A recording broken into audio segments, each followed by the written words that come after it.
संभावना तो किसी भी चीज की हो सकती है, लेकिन ट्रंप स्ट्रेट ऑफ हॉर्मुज से पल्ला क्यों झाड़ रहे हैं, जबकि उनके करीबी नेतन्याहू नए रूट की बात कर रहे हैं। जंग के बीच दोनों का अलग अलग ट्रैक दिखाई दे रहा है। नेतन्याहू का भी बयान सुने। I think that what has to be done is to have alternative routes instead of going through the choke points of the Hormuz Straits and the Bab el-Mandeb Straits in order to have the flow of oil. Just have oil pipelines, gas pipelines going west through the Arabian Peninsula, right up to Israel, right up to our Mediterranean ports, and you've just done away with the choke points forever. That is definitely possible. So I see that as a real change that will follow this war. But I also see this war ending a lot faster than people think. तो ये जो Netanyahu कह रहे हैं, ये क्या हर्षवर्धन जी, ये दो ट्रैक दिखाई दे रहे हैं। नेतन्याहू कह रहे हैं कि हम ऑल्टरनेटिव रूट की बात कर रहे हैं। कल यहाँ पे कहानी में चर्चा भी हुई, वो ऑल्टरनेटिव रूट क्या हो सकता है, अंडरग्राउंड कोई पाइपलाइन भी डालने की बात हो रही है, क्या क्या हो सकता है। लेकिन डोनाल्ड ट्रंप, अभी पहले हमने एक बयान सुनाया कि जिसे जो करना है वो कर ले, हम इस पछड़े में नहीं पड़ेंगे। नहीं, देखिए, इसको यूं भी देख सकते हैं कि आखिर ईरान को और ईरान की जो भी लीडरशिप बची हुई है इसको खत्म करने का कोई तो रास्ता देना पड़ेगा ना। ये कैसे हो सकता है? और दुनिया में सारे युद्ध शुरू भी ऐसे ही किसी एक क्लिक पर होते हैं और कहीं ऐसा एक ट्रिगर पॉइंट आता है जहां वो सब खत्म हो जाते हैं। अब ये जो युद्ध है भाई, इस युद्ध में अमेरिका चाहे जो कहे, लेकिन उसने लगभग सब कुछ कर लिया है। क्या नहीं कर पाया? Regime change. क्या रिजीम चेंज पॉसिबल है? लगभग ना के बराबर दिख रहा है। वो जो शाह वंश वाले थे, रजा पहलवी, जाने कहां आजकल कुछ वीडियो भी जारी कर रहे हैं कि नहीं जारी कर रहे हैं, कुछ अता पता उनका है नहीं, कोट सूट पहन के घूमते थे। तो उनको पता चल गया कि अब वो नहीं हो सकता। तो अब तरीका क्या है?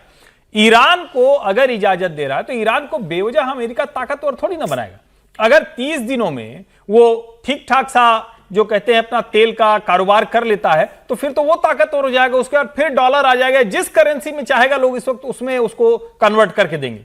सवाल यहां यह है कि क्या ट्रंप को ये कोई एक रूट मिला है, जिसकी हम लोग कल भी बात कर रहे थे, परसों भी, कि यहां भी प्राइम मिनिस्टर नरेंद्र मोदी ने जो गल्फ कंट्रीज हैं उनसे बातचीत की है। विदेश मंत्री लगातार यूरोप में पड़े हुए हैं। यूरोप के देशों में जो अलग अलग विदेश मंत्री हैं, उनके जो डिप्लोमेटिक्स हैं, उनसे लगातार डिप्लोमेट्स हैं, उनसे लगातार वो मिल रहे हैं। तो क्या ये सब कुछ उसका रास्ता खोलने का हो रहा है? कल अभी जो 36 जिसको कहते हैं ना कि ordinary general, extra ordinary general meeting हुई, जो मैरीटाइम जो एक कोलिशन है, उसमें जो बातचीत हुई उसमें भी यही कहा गया कि हॉर्मुज स्ट्रीट खुलवाना है। और ये जो कर रहे हैं ईरान के लोग कि एक नया रास्ता दे दिया है उन्होंने, जो लोग उनके मतलब एक तरह से कहें जिनको अप्रूवल दे देते हैं, वो लोग जो जहाज लेकर निकलेंगे, तो ये सब उसी की तरफ जाता हुआ दिखता है। मुझे लगता है कि दोनों कोई रास्ता तलाश है, लेकिन इस पर मैं बिल्कुल सहमत हूं। जो पर्ल हार्बर का सरप्राइजिंग वाला एक बयान, बहुत ही हालांकि घटिया बयान था वो किसी राष्ट्राध्यक्ष के द्वारा, लेकिन अब उसकी चर्चा हम लोग क्या ट्रंप के बारे में करें।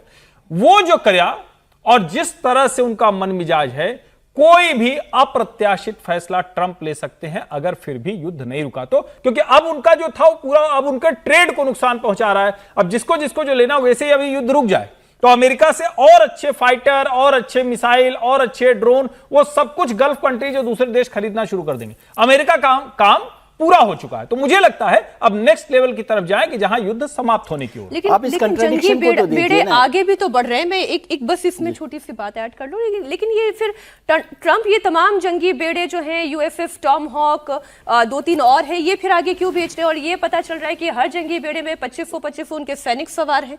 नहीं, वो तो जंग के लिए तो आप जब तक खत्म नहीं होगी तब तक अपनी तैयारी पूरी करेंगे ही और उसको और मजबूत। मैं वैसे भी ये कहता हूं कि जंग खत्म करने के लिए जंग में खुद का ताकतवर होना ज्यादा जरूरी है।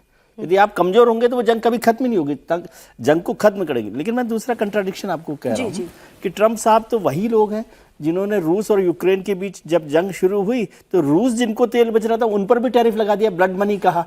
और आज ईरान जो उनके साथ सीधे जंग में है उसको कह रहा है कि 30 दिन के लिए तुम ऑयल बेचो, इरानियन ऑयल बेचो। कौन सा ब्लड? तो उनके ब्लड मनी नहीं है। हाँ, तो उनके कंट्राडिक्शन मनी है। नहीं, वो मनी तो उनका हमेशा रहता है, वो शाश्वत है, वही मैं कह रही ट्रम्प हूँ, साहब पहले का वो ब्लड मनी था। हाँ। क्योंकि अच्छा, इसमें बड़ा इंटरेस्टिंग रशिया का जो स्टैंड है, रशिया ने यही तो बोला है, मुझे नहीं पता आगे की खबरों में हमने इसे शामिल किया या नहीं किया है, लेकिन रशिया का स्टैंड देखिए कितना जबरदस्त है। रशिया ये कह रहा है, ये ट्रम्प चाहते हैं कि अब रूस जो है इंटेल देना बंद करे ईरान को, तो रूस ने भी कह दिया कि मैं इंटेल नहीं दूंगा, आप भी बशर्ते इंटेल ना दें।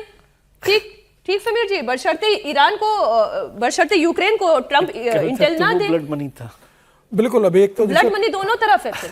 निश्चित रूप से, लेकिन मुझे लगता है कि जो परमाणु हमले की जो जिक्र हो रहा था, मुझे लगता है कि ट्रंप उस स्टेज पर नहीं, किसी भी स्थिति में नहीं जाएंगे, क्योंकि अगर कोई भी अगर सेंटिमेंट अगर ट्रंप और इजराइल के साथ जुड़ा हुआ अमेरिका के साथ, तो जिस समय वो इस स्टेज पर जाएंगे पूरी दुनिया उनके अमेरिका के खिलाफ हो जाएगी और यूरोपियन नेशन भी इसके खिलाफ जाएंगे। अगर ट्रंप इस स्टेज पर जाते हैं तो आप सीधे सीधे चीन को अनुमति दे रहे हो कि वो भी कल किसी पर हमला करता है तो वो परमाणु बम का इस्तेमाल कर सकता है। आप रूस को अनुमति दे रहे हो कि भाई आपको लगेगा तो आप यूक्रेन पे या किसी और देश के ऊपर परमाणु बम का हमला कर सकते हो। परमाणु बम जरूर अमेरिका के पास है, लेकिन अमेरिका स्टेज पर नहीं जाएगा, क्योंकि दुनिया में तीसरे विश्व युद्ध की शुरुआत होगी और एक बार अमेरिका परमाणु बम का इस्तेमाल कर लेगा तो फिर अमेरिका किसी और देश को रोकने की स्थिति में नहीं रहेगा कि वो उसको रोके।